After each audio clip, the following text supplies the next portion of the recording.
up, everybody, and welcome to another episode of the Gimme presented by Bet365. Why the Gimme? Because it's good.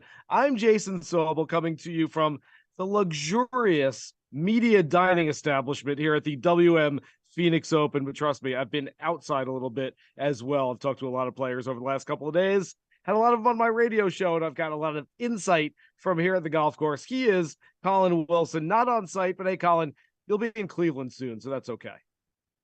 Yeah, I'm going to fly up to Cleveland. We're going to have a little sponsored deal. Stuckey and I will be there answering any questions you got about the Super Bowl. I'm going to have a laundry list of props. And oh, by the way, I just finished college football win totals. So if you're in Cleveland, pop on by and ask me about your team.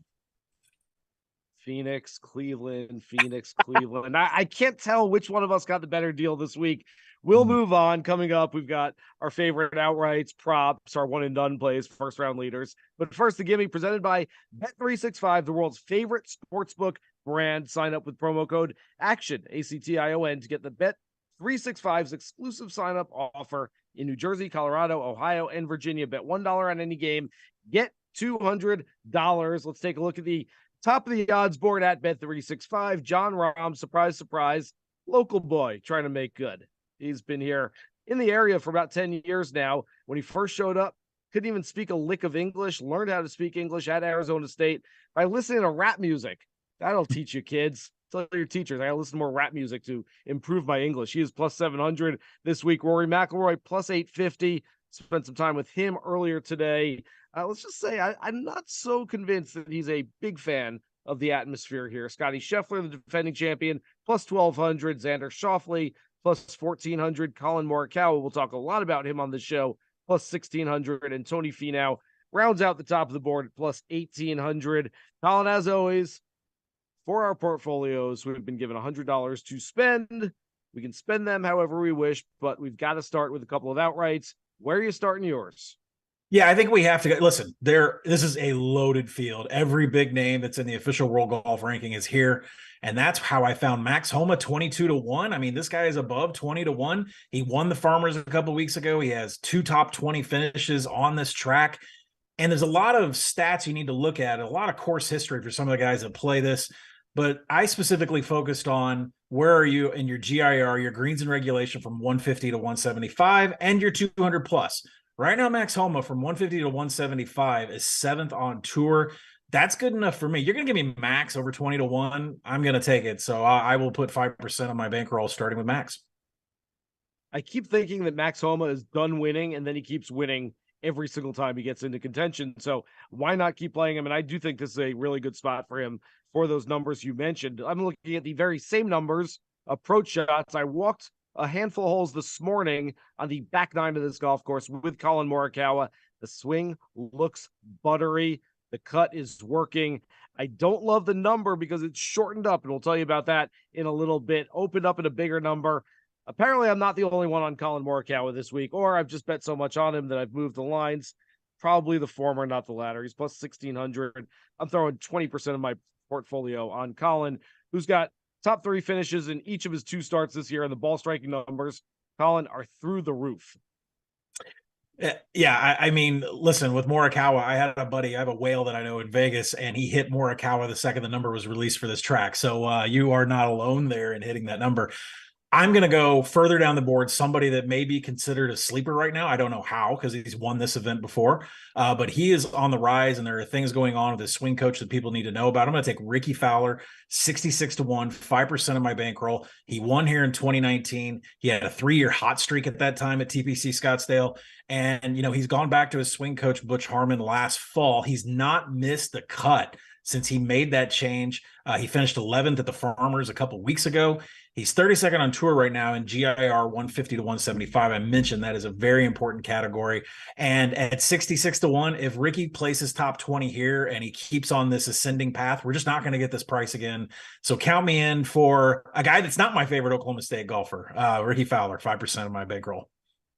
I will have some Ricky in a little bit. I'm not quite ready to play him outright in this type of field. I think he can win a tournament, not a tournament that's a designated event here on the PGA Tour with all the big names here. I'm looking at a big number, though. And sometimes we bet guys because we look at the analytics and the intersection of form and course history, and we say it just makes so much sense. Sometimes we bet a player, you just say, I just got a gut feeling. I've got a hunch that this is going to play out for me. Then there are other times you just look at a number and you say, you know what? Otherwise, I may not have bet this guy, but the number is so egregious that I just have to. That is the case for me this week with Sam Burns, who opened up at 55 to 1. He's since, quote unquote, shortened to 45 to 1. I still think that's an egregiously big number for Sam Burns. I get it. Looks a little rusty earlier in the year. Doesn't have a great record here at the WM Phoenix Open. 3 missed cuts in 4 career starts, but still at 45 to 1 for a 4-time champion, who I think has a lot of comps to his buddy Scotty Scheffler, who won here last year. I will throw 10% of my portfolio on Sam Burns. This week's host course is TPC Scottsdale. You know, it'll be the one with 500,000 quote unquote spectators hanging out around it. Maybe some beers being drank here during the week. I don't know. We'll see. We'll see what people get into. I don't know. 7,261 yards, par 71, approach play. Very important on this golf course. Let's get to our player market bets as we do every week at Bet365. Essentially, final result over-unders, which are available. We're going to buy one. We're going to sell one. Collin, who are you buying? Yeah, I'm going to buy JT Poston at 51st or better. I'm going to use 25% of my bankroll on this because I do not understand this number whatsoever. He's finished 37th or better in 4 previous trips to Waste Management. His GIR 150 to 175, like I said, it's 22nd. His GIR 200 plus, another important category, he's 42nd on tour. So he has the advanced stats. He has the history. And by the way, all the tournaments he's played this year, 3 tournaments, that's 12 rounds in 2023. He's finished under par in every single round. I don't get this number whatsoever. I'll take JT Poston 51st or better. Talked to JT and his caddy, Aaron Fleener, during the practice round yesterday. I almost didn't notice it, but they had music playing. They had a speaker that was clipped onto the bag, and they had music playing during the practice round. I said, do you guys always have that? And they said, well, not always, but it is kind of fun. We do like it. And I'm totally with them. I never play without listening to music. So I think that's cool. All right. My one buy. Look, I told you, first guy I saw when I showed up here this week, Jon Rahm. Well, you got to bet the first guy you see. Look, Jon Rahm. Oh, by the way, I don't know if you noticed this, Collin. He's really good, and he's playing really well. Bet365 lists Rahm 10th or better, minus 120. Yeah, I'm going to hit that one. I don't know. Call me crazy. I like Jon Rahm for a top 10 this week. Throw 15% of my portfolio on it, only because I can't throw 150% of my portfolio on it. Jon Rahm, who, by the way, this one means a little bit more to him than it does to some others. A lot of players want to win this week. Like I said, for John, it would be a full circle journey if he could win this in his quote unquote adopted hometown. So I do like that. Who are you selling? Yeah, I am going to sell somebody. I went against in a matchup last week, and that is Jordan Spieth. And I know the whole RV West Coast, RV Florida. We got a lot going on with Jordan, off of the track. But I'm going to go Jordan 36th or worse, 25% of my bankroll again. Last week faded him, cashed. This week I'm going to fade him again. Negative strokes gained in every category at Pebble Beach. His GIR 150 to 175. He's 60th on tour. Over 200 yards as greens in regulation, is 142nd. He's finished better than 35th once in the past 4 times at TPC Scottsdale. Again, I don't understand this number, and Spieth is not playing at the best that he possibly can. So I'm going to fade him this week, 36th or worth for 25% of my bankroll. So I got to tell you, here in the press area, we also have all the golfers' bags in here. So a lot of the caddies are coming in and out. This is where they store them throughout the week. And as I was prepping for the show, just about 20 minutes ago, Michael Greller walks in, sits down, starts talking to me. He's like, oh, what are you up to? I'm like, I'm prepping my show. And I just happen to have that part of our rundown up where you were selling Spieth. And I took care of you, Collin. I quickly scrolled down so Greller wouldn't see that we were selling Spieth. I more wanted him to know that I wasn't selling Spieth. I told him I'm putting $1 million on Spieth this week. I kind of agree with you, though. Don't tell him I said it. All right. I am going to sell a guy that you really like, your favorite Oklahoma State Cowboy. You mentioned Ricky Fowler. Victor Hovland. Had him on the radio show today. I love Victor. Victor says he's playing well, but he's played here twice before and missed the cut each time. We've got him at 31st or worse at minus 120. Only throwing 5% of my portfolio on it, but I just think there's something about this place Victor doesn't quite love. What I do love about him, though, we asked him if you could have some walk-up music going to the 16th hole, which, by the way, should be a thing. They should introduce the players, play their music. He goes, I've been getting into some real obscure speed metal lately. I Yeah. don't know if that would play real well. Like, what are you? What? I'm fading the speed metal. Like I've said before, right? So I live in Tulsa, Oklahoma, and Victor has a Lexus from Tulsa, Oklahoma. He's on all the commercials here. He loves Headbangers Ball, Metallica, Pantera. But you know what, Jason? I don't know. Victor last week had on Monday. I'm sorry, it was this week actually. Blasted a ball out of the bunker, shot over the green, and we didn't see him on the telecast for the rest of the day. I hope Victor picks it up, but I'm with you on the sell. He seems he's talking a good game, says he feels good, and he thinks he's going to play well, but we will see. Let's break down the market info this week. Highest ticket percentage so far, Xander Schauffele slightly, 7.2% over Collin Morikawa. Justin Thomas is third. By the way, spoke to Xander Schauffele, had him on the radio show as well. I had to tell him his record here. I said, you play pretty well here. You like this place? He goes, yeah. I said, do you know your record? He's like, I don't know. I said, well, you've played 5 times. 17th or better every time, top 3 the last 2 years. He goes, oh, okay. What else you got? I made up a scoring average of like 68.62 scoring average. Like, oh, that's pretty good. I'm like, hope he doesn't hold me to that. All right. Highest handle percentage, again, Xander, followed by Morikawa and JT. Biggest liabilities for the books, Morikawa. The whales have spoken. Xander second in that one. Tom Kim, who I also like. I'm not going to mention him here on the show, but I do like Tom Kim this week. He is third on that list. All right, time for some props and matchups. Where are you starting here with your props here, Collin? Well, I'm never going to get invited to press row if I keep throwing cold water on some of these golfers, but I'm going to go with a Billy Horschel to miss the cut, plus 190, 10% of my bankroll. And Ooh. I know. And I've seen enough out of him during 20. He's got the Gator chomp.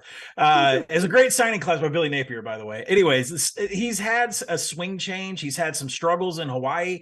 He opened with a 76 at the Tournament of Champions. He claimed he was going to head home and not play in the Sony, that, he's going to get a physical therapist to do some adjustments. And he ended up playing the Sony and he missed the cut.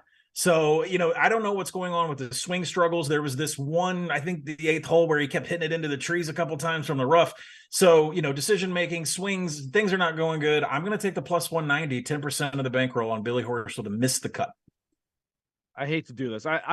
This is just a full show of name dropping for me. This is what happens when I go out on the road for the first time all year. But I went and played TBC Sawgrass, played a few holes the closing stretch last week with Todd Anderson, Billy Horschel's swing instructor. He said, don't worry about Billy. Billy's fine. Yeah. Had Billy on the radio show yesterday. Billy, are you fine? Like, what's going on? Didn't look great at the beginning of the year. He goes, don't worry. He goes, my odds are up there this week. I love that. No one's taking me serious. I'm like, are you looking at the odds? Like, yeah, I'm 60 to 1. I go, I saw you at 80 to 1. He's like, even better. I'm going to show them that I'm going to play well. So he is fired up. He does like this place.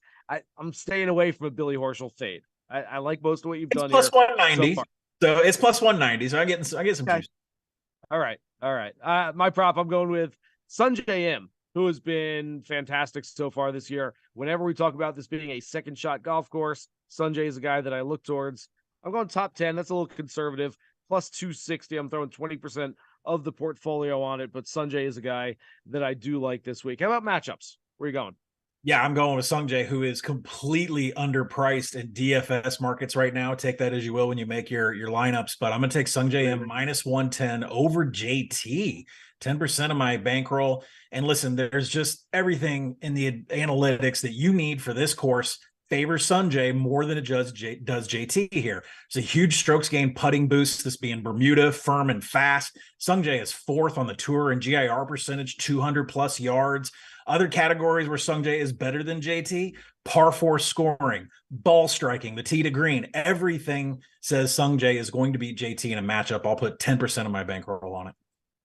All right. For my matchup, you mentioned Ricky Fowler earlier. I told you I'm not ready to take him for an outright, but I do like him as far as other investments are concerned. I'm taking him in a matchup here. Minus 120. I usually like going even money or maybe even an underdog at plus money, but minus 120 is what it is over Russell Henley. Haven't heard or seen much from Henley yet this week, but Fowler is a guy, as you mentioned, loves this golf course. A win, 2 runner-up finishes, a 4th place finish.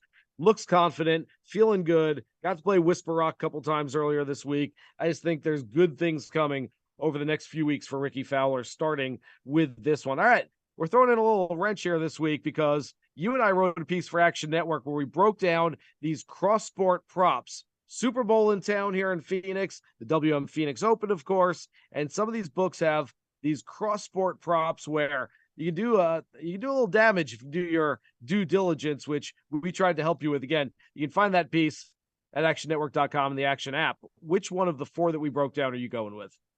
Well, first off, there's a perfect marriage of the Super Bowl and the waste management. It's one of the greatest Sundays on the calendar. So I'm going to go with Chiefs total plays plus 1.5. Thank you for the plus 1.5 over Scotty Scheffler, round 4 minus 1.5. I'm going to put 10% of my bankroll on that. Now, the Chiefs average about 64.6 plays per game. They're 11th in seconds per play in pace, so they run at a really fast pace. But when the game is in neutral territory, which this game should be, the spread's minus 1.5, and it's batted back and forth around 0. When it's in neutral territory, the Chiefs are actually 3rd in the NFL in pace. When you go to the Eagles side, when the game is in a neutral territory, plus minus 6, they are the fastest offense in the NFL. So I can tell you that the Chiefs average is 64.6, but they're playing a team that's going to go faster than them, and that means we could get in the 70, 72, 75 range for the Chiefs total plays. Scotty Scheffler, I think we're expecting about a 69.5-ish, somewhere around there. Give me the Chiefs total plays plus 1.5. Thank you. 10% of my bankroll on it.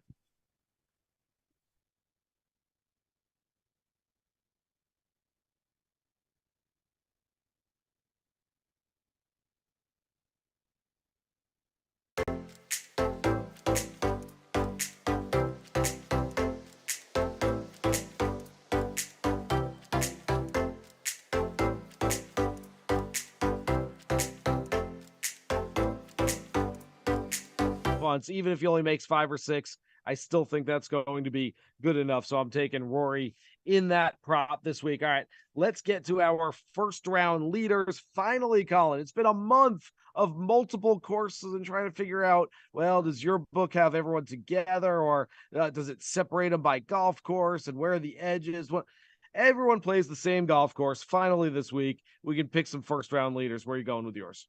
I'm going to go with Tom Hoagie, 70-1. I still love him no matter what happened. You know, I've been trying to get a money in investment on Tom Hoagie every single week. And this week I'm going to go first round leader. His first round at Waste Management, the last 4 samples he's had, 69, 66, 65, 67. None of those won first round leader, but it proves to me that he could absolutely go under par in the first round. He'll be ready to go. Doesn't matter the size of the crowd, how many Bud Lights have been served. It doesn't matter. Tom Hoagie will be ready. I'll take 70-1.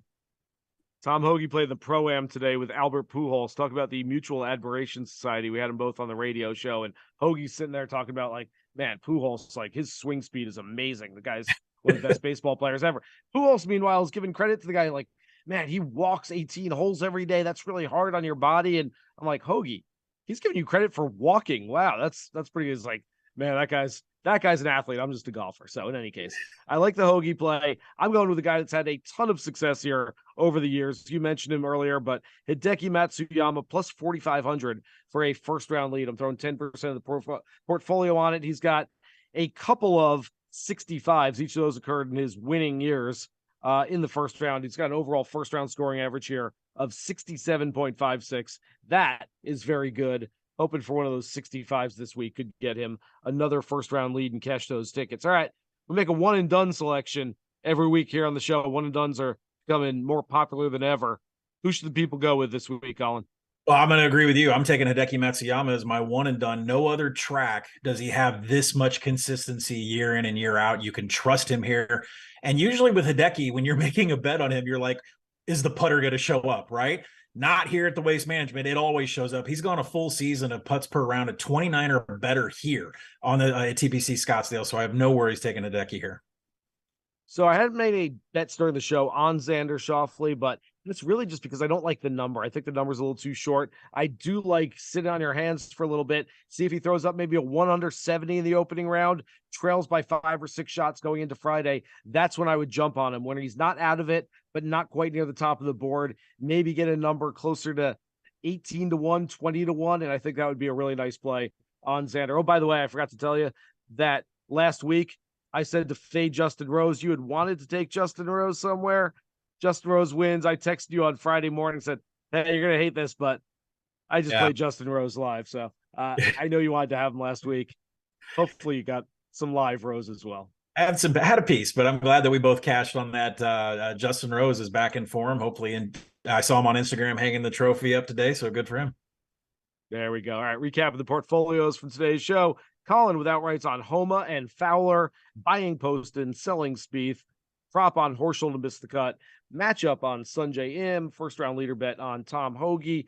I've got outrights on Morikawa and Sam Burns. I'm buying Rahm, selling Hovland, a prop on Sunjay, matchup on Ricky Fowler, and my first round leader play, Hideki Matsuyama. Thanks to everybody out there for watching this episode of the Gimme presented by Bet365. Remember, you can find our golf bet coverage on the Action Network, actionnetwork.com every single week. And I'll be writing live from the WM Phoenix Open after each round, giving you updates on who to play and hopefully some better numbers than we're seeing right now from the top of the board. For Collin Wilson, I'm Jason Sobel from the glorious WM Phoenix Open Media Dining Facility. Good luck with all your WM Phoenix Open bets this week. Here's hoping you guys hit the green.